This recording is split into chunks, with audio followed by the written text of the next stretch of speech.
Hi friends, എന്തൊക്കെയുണ്ട് വിശേഷം? ഇന്ന് ഞാൻ ഒരു പുതിയ റെസിപ്പി കൊണ്ടാണ് വന്നിരിക്കുന്നത്. നമുക്ക് ടൊമാറ്റോ മുട്ടയും വെച്ചിട്ട് ഒരു ഫ്രൈ പോലെ ഉണ്ടാക്കി നോക്കാം. അതിനായി വേണ്ട സാധനങ്ങൾ മെയിനായിട്ട് ടൊമാറ്റോ, എഗ്ഗ്, കറിവേപ്പില, കുറച്ച് ആവശ്യത്തിന് മുളക് പൊടി, ഉപ്പ്. അപ്പൊ ഞാനിപ്പോ ഇവിടെ 2 വലിയ പഴുത്ത തക്കാളിയാണ് എടുത്തിട്ടുള്ളത്, 3 കോഴിമുട്ട, കുറച്ച് കറിവേപ്പില. ഓക്കെ, നമുക്ക് പാചകത്തിലോട്ടേക്ക് പോകാം. അപ്പം ചൂടായ വെളിച്ചെണ്ണയിലോട്ടേക്ക് നമ്മൾ മുറിച്ച് വെച്ച 2 തക്കാളി ഞാൻ ഇടുകയാണ്. ഓക്കെ, അത് നമുക്ക് നന്നായി ഒന്ന് സോട്ട് ചെയ്യാം. ആവശ്യത്തിന് കുറച്ച് ഉപ്പ്, അതായത് നിങ്ങളുടെ ആവശ്യാനുസരണം നിങ്ങൾക്ക് ഉപ്പ് ആഡ് ചെയ്യുന്നതാണ്. തക്കാളി ഒന്ന് നന്നായി ഒന്ന് മുരിഞ്ഞ് ഒരു ബ്രൗൺ കളർ ആകുന്നത് വരെ നമുക്ക് വെയിറ്റ് ചെയ്യാം.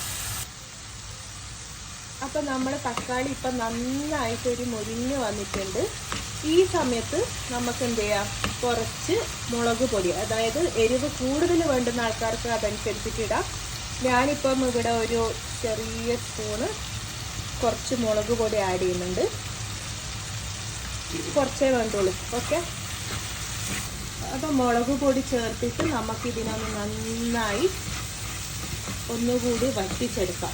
അതായത് ഈ വെളിച്ചെണ്ണ കിടന്ന് ഈ മുളക് പൊടിയും ടൊമാറ്റോ ഒക്കെ ഒരു നല്ല പേസ്റ്റ് രൂപത്തിലാകും. തക്കാളി എണ്ണ കിടന്ന് നന്നായി ഇങ്ങനെ വറ്റുന്ന ഒരു സമയമില്ലേ, ആ സമയത്ത് നമുക്ക് മുട്ട ആഡ് ചെയ്യാം. പൊട്ടിച്ചിട്ട് ഇങ്ങനെ ഇട്ട് കൊടുക്കാം. ഓക്കെ, ഞാനിവിടെ 3 മുട്ടയാണ് ആഡ് ചെയ്യുന്നത്. നിങ്ങൾക്കിപ്പോൾ എത്ര മുട്ട വേണമെന്നനുസരിച്ചിട്ട് കൂട്ടുകയോ കുറയ്ക്കുകയോ ചെയ്യാം. ഞാൻ 3 മുട്ട ഇവിടെ ആഡ് ചെയ്തിട്ടുണ്ട്. അത് നമുക്ക് മെല്ലനെ ഇങ്ങനെ ഒന്ന് ചിക്കി കൊടുക്കാം.